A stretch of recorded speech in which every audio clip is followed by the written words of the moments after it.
사랑하는 주님 감사합니다. 오늘도 하나님의 여전하신 사랑, 하나님의 지극한 사랑, 죄인들을 향하여 베푸신 긍휼하신 사랑을 인하여 기도의 자리로 인도해 주심을 감사합니다. 오늘도 살아계신 하나님을 만나는 복된 심령들이 되게 해 주시옵소서. 그 하나님의 자비로운 음성을 듣는 귀한 시간 되게 해 주시고, 우리를 향하여 가지고 계시는 절절하신 아버지의 마음이 부어지는 귀한 심령들이 되어줄 수 있도록 함께 해 주시옵소서. 오늘도 말씀을 통하여 우리가 살아가야 될 방향이 분명하게 하시고 목표가 확실하게 하시고, 말씀을 통하여 비추어 주시는 그 말씀의 빛을 따라 살아가는 복된 한날 귀한 인생들이 될 수 있도록 역사해 주시옵소서. 오늘도 귀한 예물 하나님 앞에 드립니다. 기도 제목을 담아 드립니다. 아시는 주님, 일하시는 주님, 응답하시는 주님을 보게 해 주시옵소서. 예수님의 이름으로 축복하며 간절히 기도합니다. 아멘. 다니엘 7장 1절부터 14절까지 말씀입니다.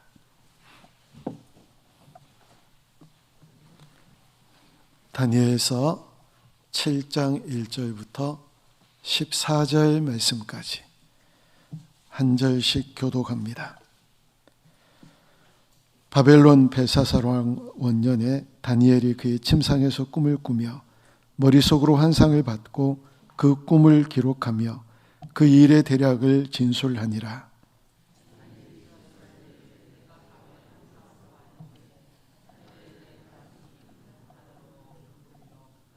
큰 짐승 넷이 바다에서 나왔는데 그 모양이 각각 다르더라.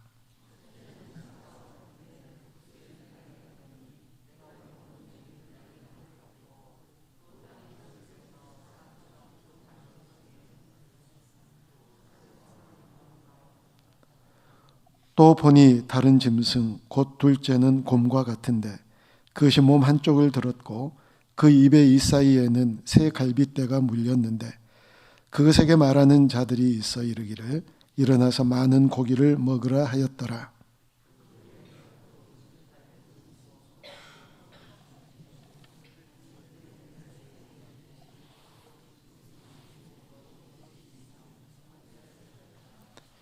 내가 밤 환상 가운데 그 다음에 본 넷째 짐승은 무섭고 놀라우며 또 매우 강하며 또 새로 된 큰 이가 있어서 먹고 부스러뜨리고 그 나머지를 발로 밟았으며 이 짐승은 전에 모든 짐승과 다르고 또 10뿔이 있더라.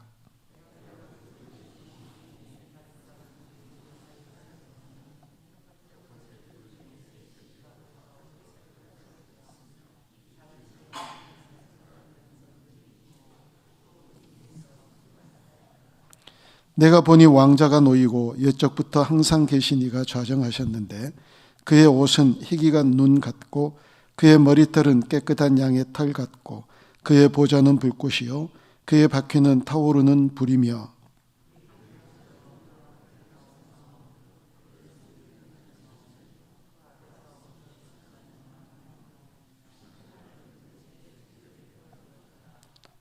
그때 내가 작은 뿔이 말하는 큰 목소리로 말미암아 주목하여 보는 사이에 짐승이 죽임을 당하고 그의 시체가 상한 바 되어 타오르는 불에 던져졌으며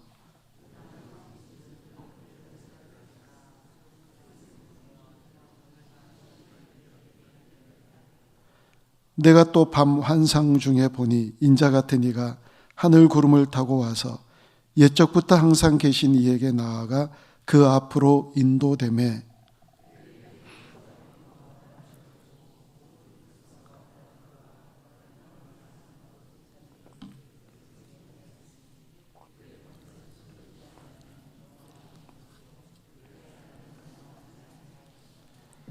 아멘. 다니엘서 1장부터 6장까지는 정말 다이나믹하고 스릴 넘치는 마치 영화 같은 그런 얘기들이 기록되어져 있었지요. 그리고 다니엘 이 7장은 환상에 대한, 다니엘이 만난 환상에 대한 이야기입니다. 이렇게 들여다보시면은요, 7장 1절에서 머릿속으로 환상을 받고 2절에서 내가 밤에 환상을 보았는데 다니엘의 환상이 분명합니다. 그런데 또 2절, 3절 말씀을 보면 사방에서 바람이 불어왔다라고 얘기를 하고, 그리고 그 바람에 불려서 바다에서 내 짐승이 나왔다라고 그렇게 얘기를 하고 있지요. 대부분 요한계시록에도 마찬가지고요. 성경에서 바다는 세상입니다. 바람이 흉흉하잖아요. 또 어느 때는 또 잔잔하고, 잔잔하다가도 물결이 거세게 일기도 하고, 이 세상이 그렇다는 얘기예요. 세상 그렇잖아요. 거의 잔잔한 적 없었잖아요. 늘 파도가 일고 늘 요동치고 했던 그런 세상을 의미하고, 늘 그 세상에서는, 바다에서는 별로 좋지 않는 것들, 부정적인 것들이 많이 나오는 그런 얘기들을 요한계시록에서도 많이 해주고 있는데, 그 바다에서 나온 이 네 짐승이 결코 좋지 않는 짐승임을 우리에게 암시해주고 있는 얘기입니다. 자, 4절, 5절, 6절, 7절 각각에서 짐승들이 나오기 시작하는데요. 여러분 4절 먼저 보면, 첫째는 사자와 같은데 독수리의 날개가 있다라고 얘기를 해요. 여러분 사자 무섭잖아요. 동물의 왕이라고 그러잖아요. 아니, 이 사자가 날개가 없어도 무서운 존재인데 거기에 날개가 붙었으니 얼마나 무서운 존재겠습니까? 이 첫 번째 짐승은, 날개가 달린 이 사자는 바벨론을 의미합니다.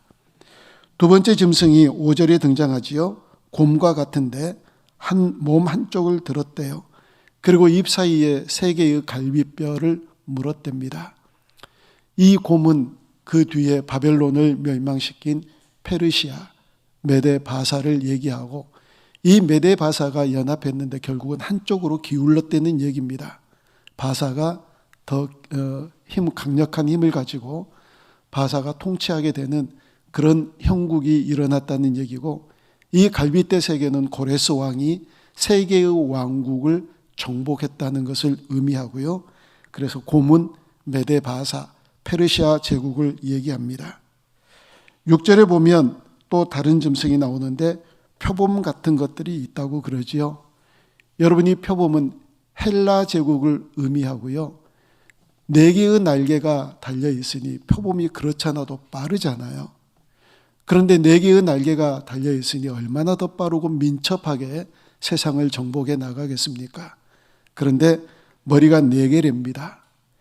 여러분, 머리가 하나여야 됩니다. 그렇잖아요. 머리가 여러 개면 갈라지잖아요. 생각들이 많고 각자 지시하는 바가 있고 각자 목표가 있고, 그래서 결국은 이 헬라 제국이 4명의 장군으로 인하여 갈라지게 된다는 사실을 암시하고요. 7절에 보면 마지막 환상 가운데 나타난 4번째 짐승이 있는데, 이 짐승의 모양을 자세하게 우리에게 얘기를 해주지 않아요. 이상합니다. 그리고 하여튼 요상하게 생긴, 그러나 그 3번째 짐승과는 다른 큰 강력한 힘을 가지고 있었던 로마를 상징하는 그런 제국입니다. 그런데 여러분이 오늘 7장에서 나오는 4, 5, 6, 7절에 나오는 이 4 짐승은 이미 다니엘서 2장에서 느부갓네살이 꾼 꿈, 그 환상 가운데 있었던 아주 요상하게 생긴 짐승과 같은 거예요. 기억하시죠? 느부갓네살이 꿈을 꾸었어요. 근데 그 꿈이 무슨 꿈인지도 모릅니다. 박수와 술객들에게 알아내라고 그러니 어떻게 알 수 있겠습니까? 그들이 왕에게 얘기하죠. 아니, 꿈이 무슨 꿈인가를 얘기해 줘야 우리가 그 해석을 알리지 않겠습니까? 무슨 꿈인지도 모른 채 우리가 어떻게 해석을 알리겠습니까? 그러자 느부갓네살이 다 죽이라고 그러잖아요. 그럴 때 근위대장 아리옥이 그 박수와 술객들을 죽이러 나갈 때 다니엘이 그를 만나서 무슨 일이냐고 묻고, 다니엘이 그 꿈을 내용도 그리고 해석도 다 얘기해 주는 장면이 나타납니다. 그때 다니엘이 보았던 이 느부갓네살이 꾸었던 꿈이 어떤 꿈이었느냐면 다니엘이 그렇게 얘기하지요. 왕이 꾼 꿈은 큰 신상을 본 꿈입니다 라고 그렇게 얘기를 시작하면서 다니엘서 2장 31절 35절에 보면 머리는 순금이래요. 머리는 바벨론입니다. 그 밑에 둘째 가슴과 두 팔은 은이요. 이건 메데바사 페르시아를 의미하고, 셋째 배와 넓적다리는 노시요. 이건 헬라 제국을 얘기하고, 넷째 그 종아리는 쇠요. 그 발은 얼마는 쇠요 얼마는 진흙이었다. 이건 로마를 상징합니다. 그런데 2장에서 다니엘이 뭐라고 얘기를 하느냐면 그때의 쇠와 진흙과 놋과 은과 금이 다 부서져서 여름 타작 마당에 겨같이 되어 바람에 불려간 곳이 없겠고, 그러니까 그런 것들이 다 부서져서 전부 다 없어져 버린답니다. 부서진 것들이 산더미로 쌓였다라고 그렇게 얘기를 합니다. 느부갓네살 왕의 제국이 영원하지 않다는 것을 얘기해 주는 그런 꿈이었죠. 근데 느부갓네살 왕이 그걸 제대로 믿지를 않잖아요. 영원한 제국이 없다라고 생각을 했으면 그 꿈이 해석이 맞았다고 생각했고, 그리고 다니엘의 하나님이 정말 위대한 하나님이라고 그렇게 믿었다면 겸손해야 되는데 계속해서 교만한 채 인생을 살다가 멸망하잖아요. 그런 일들이 이미 바벨론 느부갓네살 왕이 꾼 꿈을 통하여서 이미 등장을 했고, 이 7장에서 다시 구체적으로 이 내 짐승에 대한 소개를 해주고 있는 말씀입니다. 여러분이 얘기가 어떤 얘기일까요? 이 세상의 제국은 영원하지 않다는 것을 우리에게 말씀해 주세요. 바벨론 네가 영원할 것 같으냐? 그 거대한 왕국 바벨론을 점령한 메데바사 너희들은 또 영원할 것 같으냐? 헬라, 로마 얼마나 두렵고 큰 제국이었습니까? 세 번째 나라들과 다른 그런 나라라고 얘기하잖아요. 이 요상하게 생긴 어떤 짐승의 모습도 아닌 이런 엄청난 제국이었던 이 로마마저도 영원하지 않다. 그러면서 그 다음 9절부터 14절까지 전혀 또 다른 환상을 우리에게 보여주는 내용의 말씀이 보이는데요. 여러분 오늘 9절 말씀을 우리 다시 한번 같이 읽어봅니다. 내가 보니 왕자가 놓이고 옛적부터 항상 계신 이가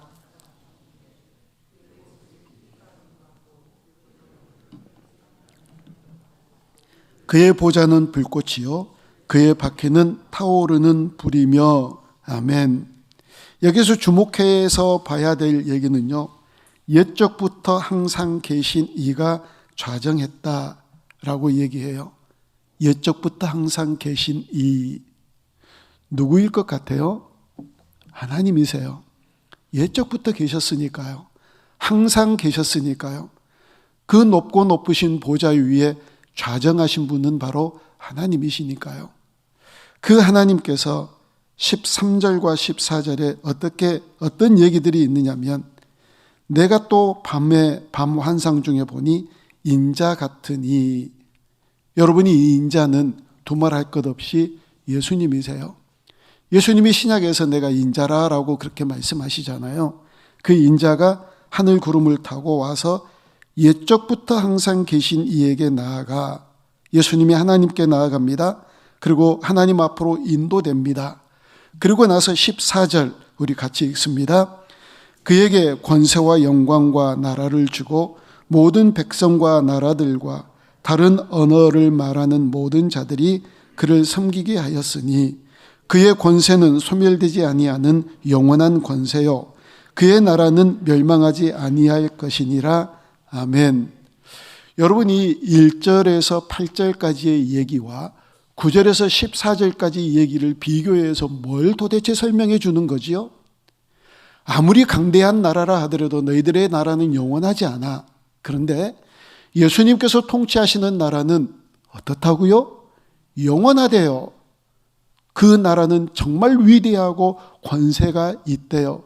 그 모든 것들을 우리 주님 앞에 권세와 영광과 나라를 주고 모든 백성과 나라들과 다른 언어로 말하는 모든 자들이 그를 섬기게 하였다. 그리고 그 권세는 소멸되지 아니할 것이다. 영원한 권세다. 그 나라는 망하지 않는다.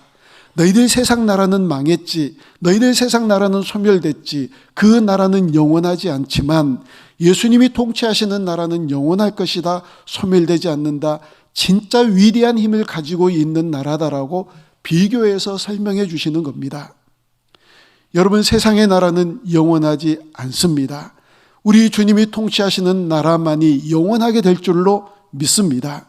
그런데 이 1절에서부터 8절까지 나타나는 이 네 개의 나라, 이 나라들을 바라보았던 이 이스라엘 백성들 마음이 어땠을까요? 바벨론 제국에게 멸망을 하고 70년 만에 포로로 잡혀왔는데, 포로에서 다시 나왔는데, 이 바벨론에게서 페르시아로 이 이스라엘 백성들이 토스가 돼요. 그러니까 배구공이 토스하면 이 사람에게로 저 사람에게로 또 저 사람에게로 가는 것처럼 이 이스라엘은 해방되지 못한 채 바벨론에서 페르시아에게로, 또 페르시아에서 헬라에게로, 정권이 바뀌면 또 되겠지 않나, 정권이 또 바뀌면, 나라가 바뀌면, 지배자가 바뀌면 무슨 좋은 일이 일어나지 않을까 생각했는데 계속해서 토스가 되는 거예요. 계속해서 지배자만 바뀌고 그들은 그 지배자를 통하여서 억압을 당하는 그런 인생을 살아간다는 겁니다. 계속해서 내 나라의 통치를 받게 되는, 예수님 시대까지 계속해서 그런 통치가 바뀌어지는 그런 시대가 다가오잖아요. 계속되잖아요. 어떤 생각이 들었을까요? 희망을 갖다가도 또 그 희망이 꺾이고 또 절망이 찾아오고, 그래서 또 이제는 뭔가 좋은 일이 일어나지 않을까 생각했는데 또 절망이 찾아오고, 계속해서 이 세상의 절망이 계속되더니 우리 주님이 세상의 빛으로 다가오시고 그 주님으로 인하여 영원한 세상을 맛보게 되는 그런 역사들이 일어나잖아요. 여러분, 이 사실을 우리에게 분명한 믿음으로 바라보라는 겁니다. 세상은 절망이에요. 이 세상에서 무슨 희망을 찾을까요? 이 세상에서 어떤 소망을 가질 수 있을까요? 여러분, 세상의 소망을 두고 살아가는 사람들은 그리스도인 아닙니다. 이 세상의 소망을 두는 것이 아니라 하나님께서 다스릴 나라, 우리에게 허락하신 그 하나님 나라가 우리의 영원한 소망의 나라여야 될 줄로 믿습니다. 그래서 세상을 이기고 승리하는 거예요. 세상이 영원하는 것처럼, 이 제국이 영원할 것처럼 살아가는 그런 인생들이 있더라고요. 어떻게 그리스도인이면서, 어떻게 하나님 나라를 우리가 바라보았으면서 이 나라가 영원한 것처럼, 이 나라의 모든 소망과 희망이 담겨져 있는 것처럼, 이 나라가 목표인 것처럼, 영원한 목표인 것처럼 그렇게 살면 안 되잖아요. 그렇게 살지 말라는 거예요. 분명하게 비교하면서 영원한 주님이 통치하신 나라를 바라보며 살라라는 소중한 교훈을 우리에게 이 말씀을 통해서 주십니다. 여러분, 하나님 나라가 영원한 소망의 나라입니다. 그 나라에 우리의 시선이 있고 우리의 마음을 둘 때 이 스쳐 지나가는, 잠깐 있다가 없어지는 안개와 같은 이 세상에서 오직 하나님 나라를 꿈꾸며 우리 하나님 나라를 사모하며 살아갈 때 세상의 어떤 환경과 상황이 우리 가운데 닥쳐오더라도 소망의 나라를 바라보면서 날마다 힘있게 승리하는 인생 살아가게 될 줄로 믿습니다. 오늘 또 이 말씀 생각하며 함께 찬송합니다. 435장 찬송입니다. 435장입니다.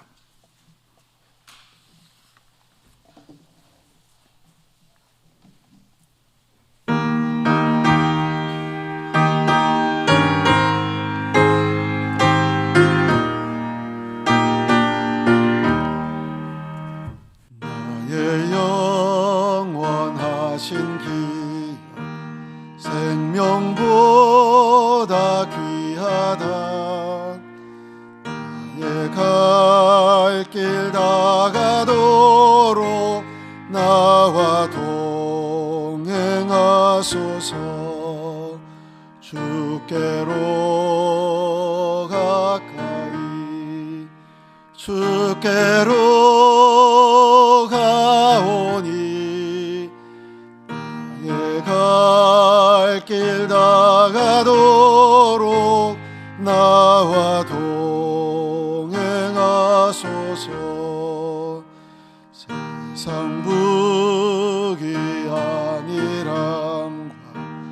모든 명예 버리고 험한 길을 가는 동안 나와 동행하소서. 아멘. 주께로 가까이 주께로 가오니 나의 갈 길 다가도록 나와 동행하소서. 어두운 골짝 지나가며 험한 바다 건너서 천국문에 이르도록 나와 동행하소서. 주께로 가까이 주께로 가오니 나의 갈 길 다가도록 나와 동행하소서. 주께로 가까이 주께로 가오니 나의 갈 길 다가도록 나와 동행하소서.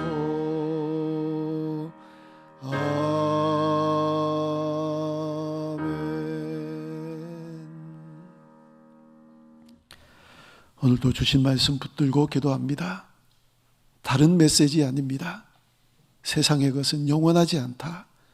그러나 주님 나라가 영원하다. 그 나라를 소망 삼고 살아가려고 하는 메시지입니다. 여러분 스스로 나는 도대체 나의 소망이 어디 있었지? 내 인생의 목표가 어디 있었는가를 스스로에게 묻고 점검해 보십시오. 그래서 그 소망과 목표의 번지수가 달랐다면 이제 오늘 주신 말씀을 쫓아서 하나님 나라를 소망 삼고 살아가게 해달라고 기도합니다. 계속해서 기도해야 될 제목들이 또 있습니다. 선교사님들을 위해서 기도하고 오늘 저녁에도 있게 될 은혜로운 말씀 잔치에 어제도 많이들 오셨는데요. 더 앉을 자리들이 있습니다. 더 많은 분들이 오셔서 은혜 받는 복된 말씀 잔치가 되게 해달라고, 내일 모레 곧 있게 될 수능시험에 도전하는 우리 자녀들, 그들이 누구인지는 모르지만 우리의 자녀들입니다. 남의 자녀들이 아니라 우리의 자녀들입니다. 잘 감당할 수 있기를 위해서 함께 기도해 주시기를 바랍니다. 다 같이 기도하겠습니다. 거룩하신 아버지 하나님 감사합니다. 오늘 또 말씀 주심을 감사합니다. 다니엘이 보았던 환상을 통하여서 우리에게 주신 메시지를 듣습니다.